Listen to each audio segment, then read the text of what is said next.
Bonsoir, entrons ensemble dans le temps du débat comme tous les soirs sur France Culture entre 18h20 et 19h.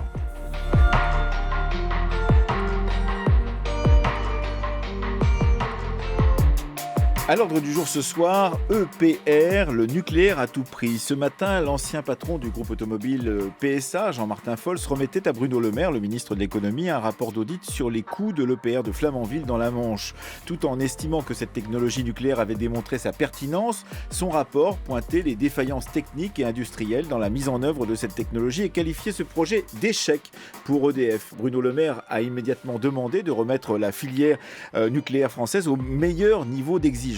Un plan difficile à mettre en œuvre en raison de l'endettement de l'entreprise et du lancement du projet Hercule qui prévoit la séparation des activités nucléaires, de barrage et de transport d'électricité d'EDF et des activités liées à l'énergie renouvelable ou à la distribution. Nous allons tenter ce soir en 40 minutes, c'est court, de comprendre les enjeux économiques du nucléaire à ce stade de son développement avec nos 4 invités. Valérie Faudon est déléguée générale de la Société française d'énergie nucléaire. Yves Marignac est directeur... Bonsoir. Yves Marignac est directeur de l'agence WISE Paris, agence d'information et d'expertise sur le nucléaire et l'énergie, et il est également porte-parole de Negawatt. Bonsoir. Bonsoir. Aurélien Saucé est avec nous depuis les studios de la BBC à Londres, que nous remercions de l'y accueillir. Vous étiez jusqu'à peu économiste à l'OFCE et vous êtes actuellement chercheur à la London School of Economics. Bonsoir Aurélien Saucé. Bonsoir. Et avec nous au téléphone depuis Bruxelles, Marc Defrenne, ancien fonctionnaire à la Commission européenne, ancien expert à l'Agence pour l'énergie nucléaire de l'OCDE, et vous travaillez à la construction aujourd'hui d'une association, une création, une ONG qui s'appelle WeCare et qui veut promouvoir un mix énergétique dans lequel le nucléaire aurait une place importante. Le de Flamanville devait coûter un peu plus de 3 milliards d'euros et sa construction devait durer 4 ans et demi. Il coûtera 4 fois plus cher et sa construction durera 15 ans. C'est un échec pour toute la filière électronucléaire française. Et nous devons reconnaître cet échec pour le traiter et en tirer toutes les conséquences. Valérie Faudon, ça ne doit pas faire plaisir d'entendre un ministre, le ministre de l'économie et des finances, parler d'un échec pour toute la filière électronucléaire française à propos justement de cette EPR de Flamanville, de son coût et des durées de fabrication. Je pense que les difficultés, les retards de Flamanville, c'est une déception pour tout le monde, y compris pour la filière nucléaire française. Ce qui est bien, même s'il y avait des choses dans le rapport qui étaient déjà connues, c'est que ce rapport est vraiment utile parce qu'il permet de mettre à plat toutes les raisons qui ont généré ces difficultés, ces retards. Donc c'est une base de travail commune pour l'ensemble de la filière nucléaire. Est-ce qu'on peut rappeler la chronologie, pourrait-on dire, de cette EPR de Flamanville et pourquoi, d'une certaine façon, alors qu'il a été lancé très tôt, le même EPR ou un type d'EPR relativement semblable fonctionne déjà en Chine alors qu'il ne fonctionne pas chez nous ? Oui, en effet. Donc, c'est bien rappelé dans le rapport de M. Folz que la décision a été prise en 2006. Donc, en effet, comme vous le dites, il y a aujourd'hui 2 EPR qui fonctionnent, qui sont en exploitation commerciale en Chine, les 2 EPR de Taishan, dont l'un depuis plus d'1 an. Donc, il y a plusieurs raisons. Alors, oui, l'autre information très importante qui est donnée dans le rapport, c'est que, pour le coût de l'EPR de Flamanville, on a eu donc 2 EPR en Chine. Donc pourquoi c'est allé plus vite en Chine ? Pour plusieurs raisons. D'abord parce que les chantiers ont démarré après, donc il y avait déjà les premiers enseignements, les premières difficultés de Flamanville. Ils ont été construits par paires et le rapport insiste bien que des réacteurs nucléaires, comme on l'a fait historiquement dans le parc nucléaire, il faut les construire par 2 parce qu'il y a toujours beaucoup de synergie. Et puis l'autre point qui est très important, c'est que la Chine est en plein programme de construction. Ils ont mis en ligne plus de 30 réacteurs depuis 2010, c'est-à-dire qu'ils ont des personnels extrêmement formés, des gens qui ont déjà construit des réacteurs, des soudeurs, puisqu'on a beaucoup parlé de soudeurs. Ouais, la France tout de même, c'est la grande puissance nucléaire mondiale, donc pourquoi dites-vous qu'ils sont plus formés que les nôtres ? Parce qu'en fait, autant on est le plus grand exploitant mondial, donc on a des compétences extrêmement importante en exploitation et en maintenance, autant on n'avait pas construit de réacteurs depuis 15 ans. Et donc, dans les années 80, on avait un vrai programme industriel avec une ambition politique, une politique industrielle. Tous les acteurs étaient regroupés autour d'un programme et d'objectifs communs avec plusieurs réacteurs. Vous savez, pour construire moins cher, il faut construire en série, il faut donner de la visibilité aux industriels. Oui. Yves Marignac, vous n'avez peut-être pas la même analyse que Valérie Faudon, que vous connaissez bien pour ne pas être souvent d'accord avec elle, j'imagine. Vous êtes directeur de l'agence Wise Paris et également porte-parole de Négawatt. Alors évidemment, cette question du nucléaire dans ce mix énergétique que nous avons en France, vous la trouvez trop importante par rapport à ce que nous devrions avoir ? Oui, la place du nucléaire dans le débat français sur l'énergie est évidemment trop importante, mais il y a des bonnes raisons pour ça, que la crise actuelle et les propositions qui ressortent des premiers éléments de communication d'EDF et du gouvernement soulignent en creux, c'est-à-dire que effectivement, la Chine réussit mieux aujourd'hui parce qu'elle a une industrie en construction. La Chine réussit mieux aussi parce qu'elle est encore, d'une certaine manière, dans une logique de planification. Et un des points fondamentaux dans l'histoire... Vous voulez dire que la grande histoire de la data et du plan à la française d'après la Seconde Guerre mondiale, c'est derrière nous, ça. Le nucléaire s'est construit en France, d'une certaine manière, comme un domaine régalien. Avec des décisions de l'État, des gouvernements, des partis de gouvernement qui étaient tous d'accord. Donc c'était une politique nationale, ferme, avec beaucoup de visibilité. Et cette période, elle est, pour des bonnes ou des mauvaises raisons, révolue. Et on voit bien que c'est ce problème-là qui est, au fond, à l'origine des difficultés que rencontre l'industrie. Et on voit bien que ce qui est proposé aujourd'hui, c'est justement pour retrouver la compétence, de redonner de la visibilité, de repartir dans un programme de construction et de le faire à nouveau dans une logique régalienne avec tout le lien avec la nationalisation du parc, etc. Mais cette vision-là, qui n'a plus cours, hein, elle est effectivement aujourd'hui extrêmement pesante, prégnante dans le débat sur l'énergie. Elle empêche de raisonner sur les alternatives. Oui, elle est dépassée parce qu'aujourd'hui, très clairement, la compétitivité, elle est du côté des renouvelables. La dynamique, elle est du côté des renouvelables. Et c'est ça l'avenir européen, et ça devrait être ça l'avenir pour notre pays. Très brièvement, Valérie Faudon, et je donne la parole ensuite à Aurélien Cessé et à Marc Defrenne qui ne sont pas en studio avec nous.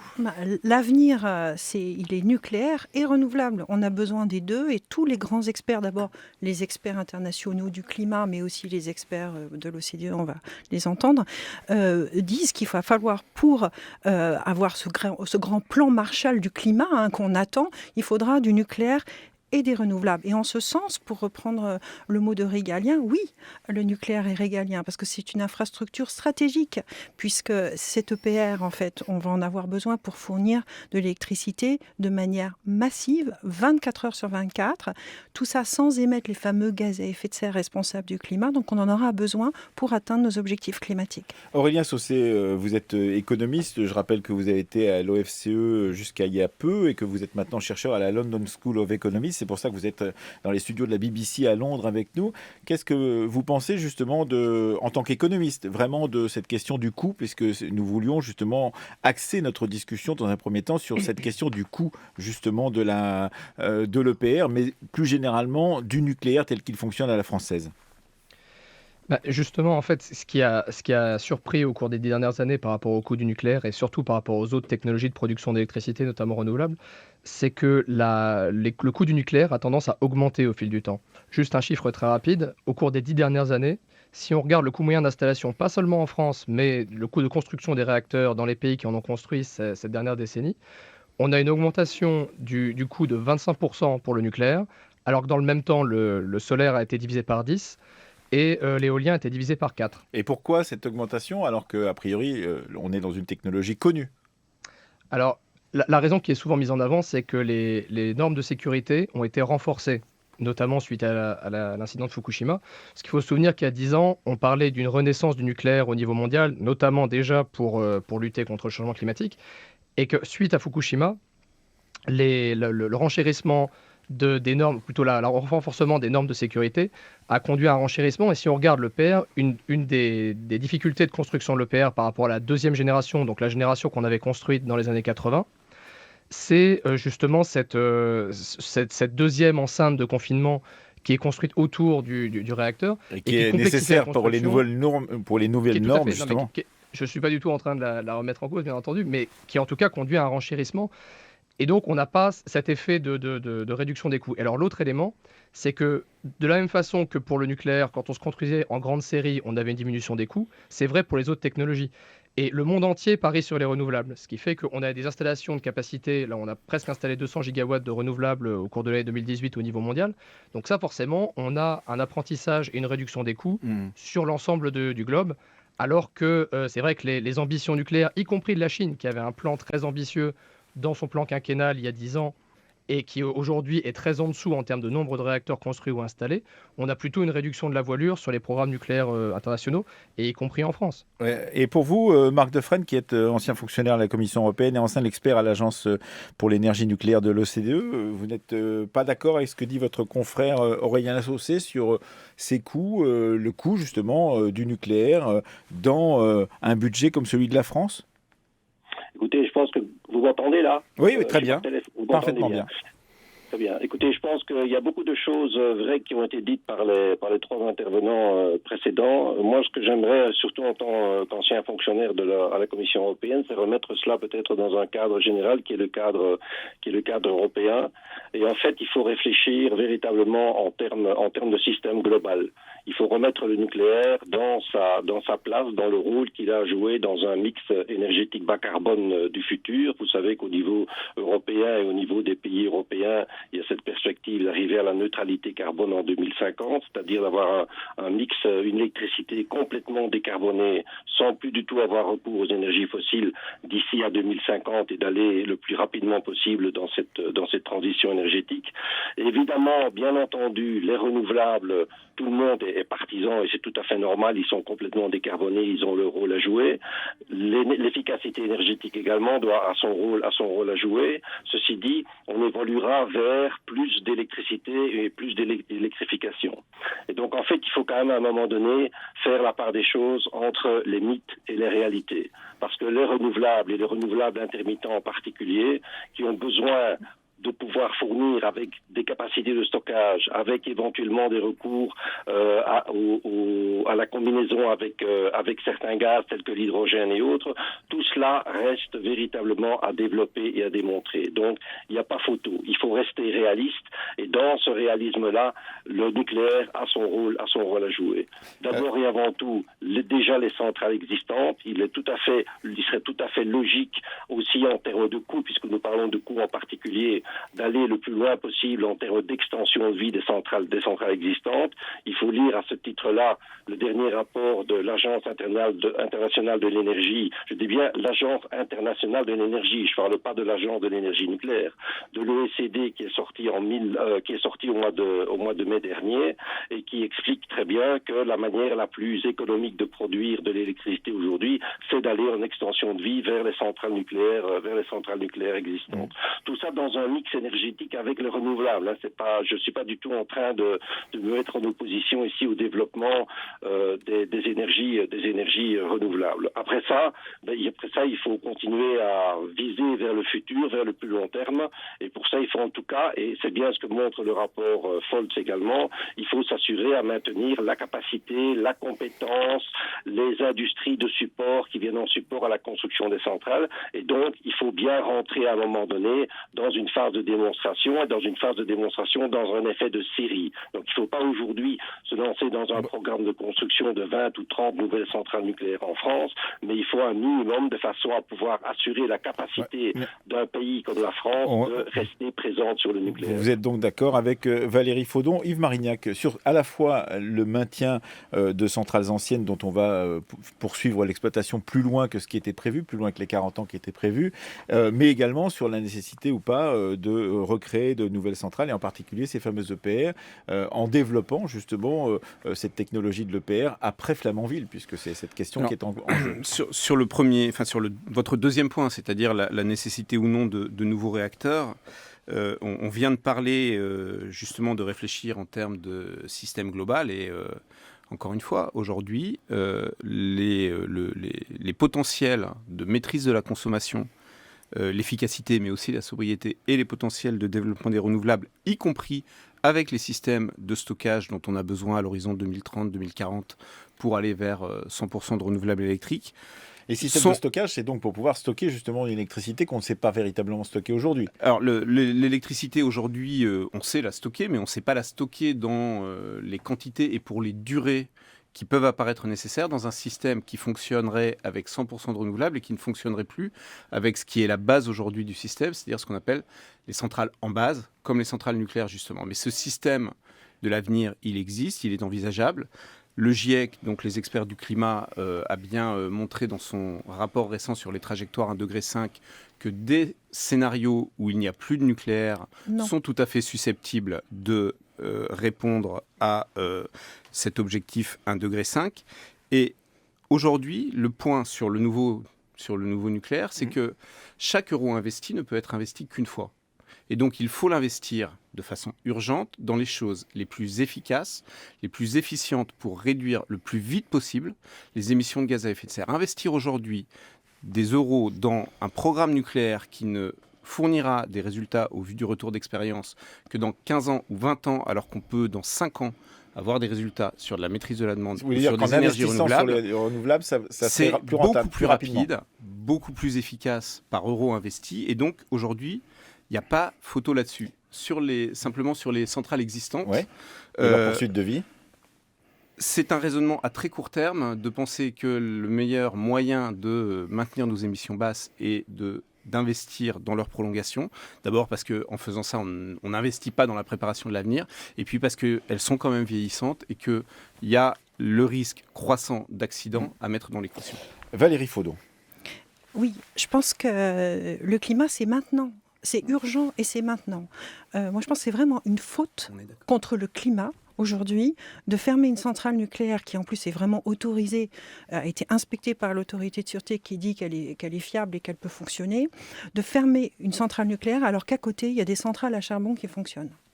Je pense que ça, c'est une faute pour le climat, parce que ce que dit bien le GIEC, c'est que le climat, c'est maintenant qu'il faut réduire nos émissions, parce qu'une molécule de CO2 qui est dans l'air, elle y reste et ça s'accumule. Donc c'est maintenant qu'il faut réduire les émissions. C'est-à-dire que, en tant que directrice générale de la Société française d'énergie nucléaire, vous saisissez le discours ambiant, d'une certaine façon, de sauvetage de la planète qui est partagé par beaucoup de gens après avoir été contesté par certains, vous le saisissez, ce discours, en disant ça va nous aider, nous, le nucléaire, à nous développer, parce que, d'une certaine façon, c'est une énergie qui n'a pas les inconvénients des autres énergies, en particulier les énergies qui utilisent des énergies fossiles. C'est en ça que le nucléaire est une énergie d'avenir. Donc, pour revenir sur le GIEC, les fameux experts internationaux du climat, il y a 89 trajectoires développées par le GIEC. Il n'y en a aucune sans nucléaire. Et même, il y a même une trajectoire où c'est multiplié par 10. Donc c'est vraiment extrêmement important. Donc je vous renvoie au discours qu'a fait le président du GIEC il n'y a pas très longtemps à Vienne.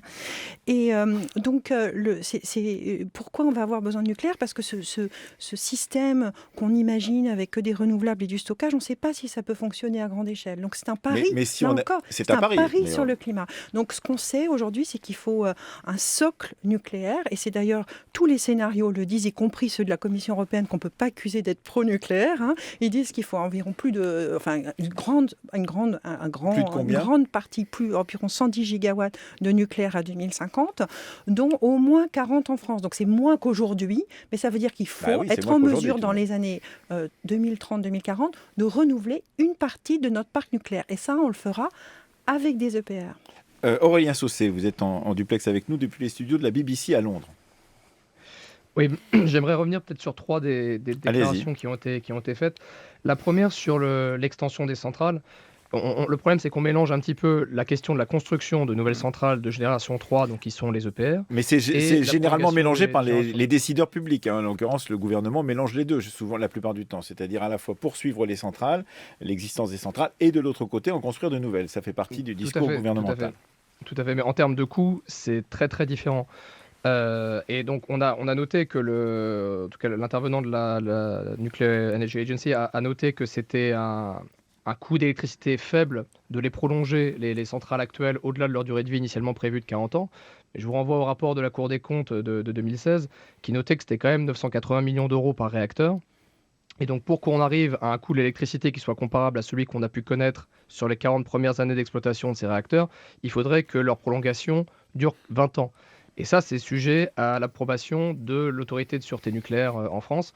Et c'est absolument pas certain qu'ils seront prolongés pour cette durée. Non, Donc ça, mais la semaine dernière, tout de même, l'autorité de sûreté nucléaire a dit que EDF n'avait pas besoin d'arrêter la production de ces centrales malgré des défauts détectés sur les soudures de certains générateurs de vapeur conçus par Framatome, donc sur les centrales anciennes, et que pour l'instant, ça n'était pas utile ou indispensable qu'ils les arrêtent, justement, cette exploitation, Aurélien Saucé. Non, mais il n'est pas question de toute façon de les arrêter maintenant parce qu'on ne saurait pas par quoi les remplacer. Ça, à ce niveau-là, c'est certain qu'aujourd'hui, c'est pas le sujet.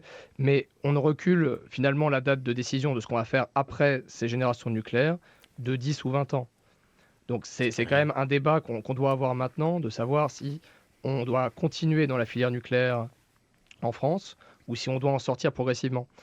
Et le souci qu'il y a par rapport à la nécessité absolue du nucléaire, si on regarde sur le scénario 100% électricité renouvelable qui avait été contesté, celui de l'ADEME, mais auquel l'ADEME avait répondu, sur la faisabilité d'un mix 100% renouvelable en France, on voit qu'avec des hypothèses à la fois de gestion de la demande, donc d'ajustement de la demande électrique des ménages et des entreprises au cours de la journée pour être plus calqué sur l'intermittence des renouvelables, et avec des technologies de renouvelables qui sont pas de stockage, qui sont pas de la science-fiction, qui sont certes pas encore construites à l'échelle, mais qui sont pas extrêmement spéculatives, en tout cas pas plus spéculatives que les réacteurs nucléaires de génération 4, on arrive à 100% d'électricité renouvelable en France.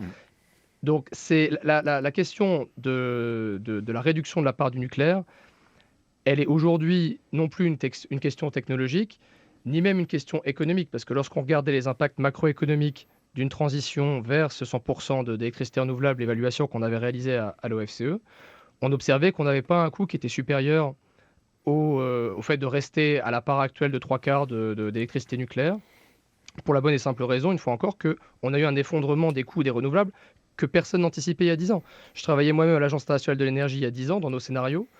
On n'avait absolument pas des projections de ce type-là et personne ne nous aurait cru si on avait projeté une division par 10 des coûts du solaire. Donc ça, faut bien noter que ça a pris quand même tous les analystes par surprise, cet effondrement du coût des renouvelables.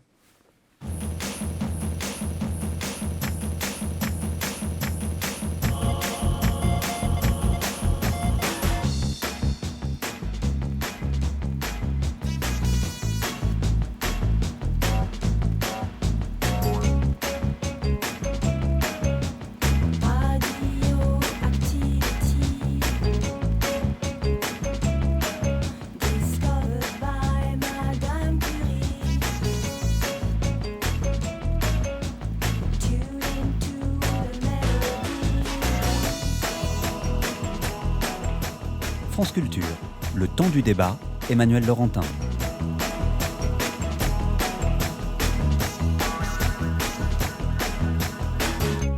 Et oui, il faut se rappeler que du tout début des années 80, le groupe allemand Kraftwerk vantait la radioactivité comme étant la modernité, mais dans une sorte de vision un peu ironique à la fois du passé et du présent. Et c'est une reprise de ce titre de Kraftwerk par Fatboy Slim que nous venons d'écouter. À l'instant même, vous écoutez le temps du débat, un temps du débat qui pose une question simple. L'EPR est-il le nucléaire à tout prix, en jouant sur ce jeu de mots justement à propos du prix du nucléaire. Valérie Faudon est avec nous, Yves Marignac, Aurélien Saucé et Marc Defrenne. Vous n'êtes pas encore intervenu une seconde fois. Je rappelle que vous êtes ancien fonctionnaire de la Commission européenne, ancien expert à l'Agence pour l'énergie nucléaire de l'OCDE et que vous êtes par ailleurs en train de créer à Bruxelles une ONG qui s'appelle WeCare pour promouvoir un mix énergétique dans lequel le nucléaire prendrait une grande place. Alors Marc Defrenne, justement, sur ces questions, on parle par exemple de l'effet falaise. Vous pouvez nous expliquer ce qu'est l'effet falaise, dont parlent beaucoup les défenseurs du nucléaire en France, c'est-à-dire la question il faut rapidement réinvestir dans le nucléaire parce que sinon ça posera des problèmes d'ici à 2 ou 3 ans. Oui, alors cet effet falaise, ça consiste en fait au fait qu'il y a un certain nombre de centrales, comme on en a déjà touché un mot précédemment, là, qui sont arrivées à leur limite d'âge initialement par conception, qui était donc au départ de 40 ans, ce qui ne veut pas dire que à ce moment-là, les centrales sont totalement vieillissantes et doivent être déclassées. Hein. C'est comme une voiture, elle arrive à son âge, on fait une évaluation, un contrôle technique, et si elle est bonne, eh bien, elle peut continuer à rouler. Donc ici, c'est l'autorité de sûreté qui effectivement doit jouer son rôle et doit déterminer si le niveau de sûreté de ces centrales, avec éventuellement bien entendu une remise à niveau. Et M. Sausset a effectivement cité le rapport de la Cour des comptes et a mentionné les 980 millions d'euros qui sont mentionnés pour mettre une tranche à niveau. L'AN est en train à ce stade-ci de refaire une étude sur justement les coûts au niveau global dans différents pays de la remise à niveau des centrales existantes, et les coûts varient de l'ordre de 400 à 500 millions d'euros vers à peu près le milliard. Donc les estimations françaises sont plutôt vers le haut du panier par rapport à d'autres pays. Et cela, même avec ces coûts-là, pour une durée de vie, une prolongation de vie de 20 ans supplémentaires, les coûts de l'électricité qui sont produits par ces centrales en extension de vie restent plus que compétitifs par rapport à tous les autres moyens. Il suffit de faire les calculs de coûts, ça se fait assez facilement et il n'y a pas photo là-dessus. On peut reprendre à ce titre-là aussi, encore une fois, je l'ai déjà mentionné, le rapport de l'Agence internationale de l'énergie du mois de mai de cette année-ci. Donc l'effet falaise, ce serait le moment où un certain nombre de tranches existantes en France devraient être arrêtées parce qu'arrivant à leur fin de vie. Et comme ces centrales ont été construites par bloc, en particulier la première série s'est construite sur une période de 10 ans, donc ces centrales vont à leur fin de vie sortir sur une période extrêmement réduite de temps. Et à ce moment-là, bien entendu, le parc de production français va se retrouver tout à fait démuni et il va falloir remplacer à ce moment-là assez rapidement les centrales qui sortent du jeu. Ce qui veut dire qu'on aura un besoin de construction extrêmement rapide et en bloc de nouvelles centrales. Ça, c'est cet effet falaise. Et donc, il vaut mieux prévoir ça et le prévoir à l'avance. Ma vision personnelle de cette, et non pas en tant que Français, mais en tant que, je disais, moi je suis belge et j'ai travaillé à la Commission européenne. Ma vision en ce qui me concerne, c'est que globalement, au niveau français, la moyenne d'âge des plus vieilles centrales est aujourd'hui à 40. Elles arrivent à 40 ans, c'est SNN qui est la plus ancienne. Les premières, donc, si les centrales sont prolongées pour une vingtaine d'années, et à ce stade-ci, il n'y a pas de raison de croire que c'est impossible, il n'y a pas de signaux négatifs qui ont été émis jusqu'à présent du côté de l'autorité de sûreté, donc il y a un potentiel réel de prolonger les centrales. Si ça se fait, écoutez, ça nous donne quand même un délai de temps d'encore une dizaine d'années avant de devoir commencer à rentrer dans un programme lourd de construction de centrales nucléaires. Ouais, merci. Ce qu'il faut, c'est que pendant cette période de 10 Marc ans Defreds, qui vient maintenant, il faut garder la compétence. On laisse parler les autres invités, s'il vous plaît. Sur ce point, Yves Marignac, vous dites qu'en fait, la filière française est enfermée dans son propre modèle. Vous la critiquez, cette filière française, et ce modèle en même temps, en tant que responsable de Wise Paris et de Négawatt. C'est quoi ce modèle dans lequel on serait enfermé et dont on ne penserait pas pouvoir sortir ? C'est le modèle d'un système électrique extrêmement centralisé, fonctionnant avec ces grosses installations nucléaires en base. Et c'est un modèle dont, effectivement, le manque d'anticipation par rapport à cet effet falaise nous condamne d'une certaine manière à le reproduire. Aujourd'hui, il y a vraiment besoin de retrouver de la marge de manœuvre pour faire le cas échéant d'autres choix. On peut être contre le nucléaire comme vous et se dire que tout ce qu'on fait, il faut quand même laisser du temps pour pouvoir arriver à une maturité. L'effet falaise, si on le gère comme M. Defreds vient de le proposer en disant on peut prendre le temps de prolonger toutes les centrales et puis on verra alors il dit 20 ans, personne aujourd'hui ne s'engage sur le fait de pouvoir prolonger 20 ans. L'autorité de sûreté nucléaire parle de 10 ans, on passe de 10 ans en 10 ans. Mais si on repousse de 10 ans cette espèce de mur d'investissement pour remplacer nos réacteurs quand ils ferment, qu'est-ce qu'on va faire ? Donc la bonne approche, c'est retrouver des marges de manœuvre. Retrouver des marges de manœuvre, ça veut dire lisser cette fermeture de réacteurs, ce qui veut dire anticiper un certain nombre de fermetures, parce que la lisser en laissant tout vieillir, évidemment, poserait problème. Et puis, retrouver des marges de manœuvre, c'est aussi travailler sur la consommation d'électricité pour pouvoir, effectivement, faire évoluer la production. Comme le disait tout à l'heure Aurélien Saucé, Valérie Faudon. L'effet falaise, c'est maintenant. Parce que tout est maintenant, alors non, mais sauver la planète, c'est maintenant. Absolument, parce que en fait, pour être en ligne en 2035-2040, les décisions, c'est maintenant. C'est 15 ans, un programme nucléaire entre toute la partie préparatoire, les enquêtes publiques, les décisions administratives, les procédures administratives. Donc c'est pour ça, d'ailleurs, est inscrit dans la loi que le programme d'instruction doit être terminé en 2021. C'est à la fois pour des raisons énergétiques, de calendrier, à cause, justement, il faut commencer à mettre en ligne et à construire et à réapprendre à construire dans les années 2030-2040, parce qu'à un moment donné, il va falloir accélérer. On dit on va faire une paire tous les 5 ans, puis à un moment donné, il va falloir 2 paires tous les 5 ans. Et donc, ce que vous dites au gouvernement, c'est qu'il faut se lancer tout de suite, vous, en tant que délégué général de la Société française d'énergie nucléaire, se dire que dans 2 ans, il faudra prendre des décisions très rapides, et puis avant 2 ans, parce que sinon, on se retrouvera coincé. Absolument. C'est ce que et vous puis, semblez il y a une dire. deuxième raison. Alors, pourquoi d'abord, avant de me dire ma deuxième raison, rapidement, pourquoi on serait coincé, c'est qu'en fait, on a bien vu que la raison pour laquelle le gouvernement avait repoussé les 50% de 2025 à 35, c'est parce qu'il aurait fallu construire 20 centrales à gaz, donc augmenter les émissions de CO2. Je vous donne rapidement ma deuxième raison. La deuxième raison, c'est que la filière nucléaire, vous l'avez bien vu, elle a été en difficulté sur la construction de Flamanville. Donc là, elle vient manque de culture de la qualité, irréalisme des estimations initiales. Et donc là, il est important pour elle, maintenant qu'elle vient de faire un premier chantier, c'est de capitaliser sur l'expérience acquise.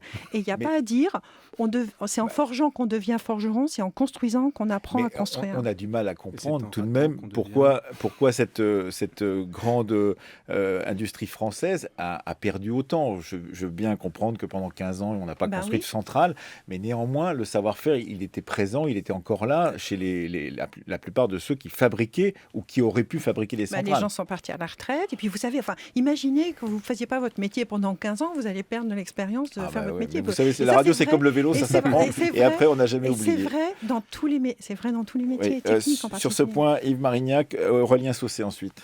C'est amusant que vous parliez de vélo, parce qu'il y a une phrase qui me revenait à l'esprit, là, qui est une citation de M. Lévy, le patron d'EDF, l'an dernier, auditionné par une commission d'enquête. Il avait expliqué EDF est comme un cycliste qui doit pédaler pour ne pas tomber. Et c'est exactement ce phénomène de fuite en avant que Valérie Faudon vient d'expliquer. C'est-à-dire, on n'anticipe pas, on a un parc qui vieillit, donc on fait des scénarios où la seule option, c'est construire rapidement des centrales à gaz parce que c'est la seule option alternative. Évidemment, cette option n'est pas acceptable, donc il ne reste qu'à prolonger les centrales et à imaginer de construire des futurs EPR. Donc cette fermeture, c'est ce que vous appelez la fermeture sur soi, de l'industrie, de la filière sur elle-même et sur son modèle, elle vient d'être expliquée plus que clairement. Non, mais pourquoi il faut des centrales à gaz ? Il faut des centrales à gaz parce que ça fonctionne 24 heures sur 24. On ne peut pas aujourd'hui assurer la sécurité d'approvisionnement française avec des sources de production qui ne produisent... Regardez là, à l'heure où on est, l'Allemagne, qui ont investi des renouvelables 500 milliards, ils sont à 55% d'énergie fossile, charbon et gaz. Mais pourquoi ? C'est parce qu'il fait nuit et parce qu'il n'y a pas de vent. Si on fait des raisonnements comme ça, on peut aussi dire, par exemple, que l'EPR, aujourd'hui, son bilan, c'est 130 TWh, si je ne me trompe pas, de production charbon. Mais pourquoi ? Parce que 10 ans de retard dans la mise en service d'un réacteur comme celui-là, c'est 10 ans de production de l'EPR, 13 TWh par an qui manquent. C'est évidemment pas ce type de raisonnement qu'il faut faire. Je le dis juste à contre-exemple. Il faut raisonner systémique, ça a été dit tout à l'heure, il faut raisonner dans l'urgence. Et l'urgence, ça n'est certainement pas de repartir pour 15 ans, 20 ans de programme d'éventuelle construction de nouveaux réacteurs EPR. Aurélien Saucé et puis ensuite Marc Defrenne. Aurélien Saucé. Il y a quand même un élément, je trouve l'analyse de Madame Faudon remarquablement généreuse avec la performance de la filière nucléaire française au cours des dernières années. Bon, je comprends pourquoi, mais il y a quand même un élément qu'on n'a pas rappelé, c'est que la construction de l'EPR de Flamanville, au départ, c'était pas la responsabilité d'EDF, c'était la responsabilité d'Areva. Absolument. Et ce qui s'est passé dans l'intervalle, c'est que la catastrophe financière a été telle qu'Areva a fait faillite et qu'il a fallu que l'État vienne à sa rescousse et qu'il y a un renflouement sur capitaux publics d'Areva. Et en fait, le risque qui existe, notamment avec le fait que EDF ait eu à reprendre le chantier de l'EPR de Flamanville et aussi... Ce qui n'était pas sa formation première, puisque en fait EDF n'était pas fabricant. Non, EDF a Ah si, toujours si, été la première génération... en charge de ça, tout à fait. Flamanville, hein. Tout à fait. Non, la première génération, enfin la première vague du programme nucléaire dans les années 80 était de la responsabilité d'EDF. Mais par exemple, le chantier d'Hinkley Point, qui était donc le chantier d'EPR à construire en Angleterre, qui a été confirmé cette année et qui doit démarrer cette année en tant que chantier, qui n'est pas prévu pour sa mise en service avant 2026. Ce chantier-là, il est dorénavant de la responsabilité d'EDF. Et il faut se souvenir que le directeur financier d'EDF a démissionné en protestation contre le fait que EDF se retrouvait avec cette charge du chantier d'Hinkley Point, justement parce qu'il reconnaissait qu'il y avait un risque financier énorme, parce que la technologie de l'EPR, certes, on a appris en forgeant, et ce qu'on a vu en forgeant, c'est que malheureusement, l'EPR n'était pas une technologie qui tenait ses promesses. Et même EDF l'a reconnu à demi-mot, puisque en 2015, EDF nous a appris qu'il développait une sorte de génération 3.5 qui serait un EPR simplifié, amélioré, et qui pourrait être construit à moindre coût et plus rapidement. Plus simple à construire, en effet. La construction, enfin l'EPR dans sa version telle qu'elle a été construite à Flamanville, en Finlande, ou telle qu'elle est prévue d'être construite à Hinkley Point au Royaume-Uni, malheureusement, n'a pas tenu ses promesses. Et j'aurais juste voulu revenir sur un autre élément de Madame Faudon, juste sur le fait que le défi du changement climatique était urgent, c'est tout à fait juste. Et à ce titre, il est intéressant de noter qu'au cours des 10 dernières années, le temps de construction moyen des réacteurs, non pas en France, mais sur l'ensemble de la planète, était de 10 ans. Donc ce n'est pas une technologie qui est capable de répondre à l'urgence climatique dans sa version actuelle, une fois encore, parce qu'elle est trop longue à mettre en ligne et à mettre en service. Oui, Valérie Faudon. En fait, parce que oui, il faut regarder deux choses en fait. Mais il y a eu un changement de génération. Mais aujourd'hui, comme je vous l'ai dit, la Chine a mis en ligne une trentaine de réacteurs depuis 2010 et ils annoncent qu'ils vont pouvoir tenir la cadence industrielle sur la nouvelle génération de réacteurs entre 6 et 8 réacteurs par an. Et ça, c'est une bonne nouvelle puisque la Chine, c'est un pays charbon. Donc, ils utiliseront le solaire, l'éolien et le nucléaire pour remplacer leur charbon. Yves Marignac. Au passage, d'ailleurs, la Chine, ne prévoit pas de construire de nouveaux EPR, donc c'est qu'elle n'est pas totalement convaincue de la technologie elle-même. Et deux, surtout, elle n'a pas dit oui non plus. Et deux, surtout, la Chine, il y a des plans de ce type, mais on va attendre de voir si effectivement ils se réalisent. Mais surtout, il y a aujourd'hui une dynamique des énergies renouvelables en Chine beaucoup plus forte que celle du nucléaire, ce qui illustre complètement ce que vient de dire Aurélien Saucé, c'est-à-dire la vitesse à laquelle aujourd'hui les alternatives au nucléaire se développent est sans commune mesure avec la lenteur du nucléaire. Et c'est bien pour ça que face à l'urgence, ça n'est aujourd'hui clairement pas ça la solution. Il y a plus de production nucléaire qui est mise en ligne aujourd'hui, une nouvelle production que les autres. Mais de toute façon, il ne faut pas les opposer. Ça fait une troisième contre-vérité, Madame Faudon. Non, pas du tout, parce que la capacité nucléaire, elle produit 90% du temps. Donc quand on met de la capacité nucléaire en ligne, ça produit beaucoup, ça produit 24 heures sur 24. Et là encore, la Chine, son problème, c'est le charbon. Donc elle aura besoin de toutes les énergies solaires, éoliennes et nucléaires pour pouvoir éliminer son charbon.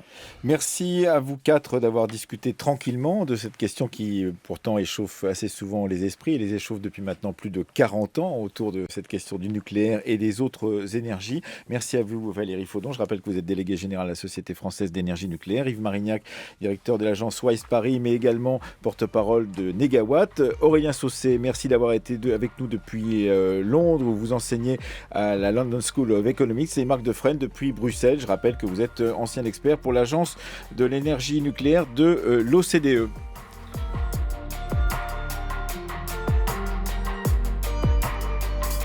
C'était le temps du débat. Chloé Cambrelin, Fanny Richer, Gwendoline Troiano, Rémi Baye, Hugo Boursier et Louise André. À la technique aujourd'hui, Élise Leheux, à la vidéo Morgane Danan et à la réalisation Anne-Laure Chanel.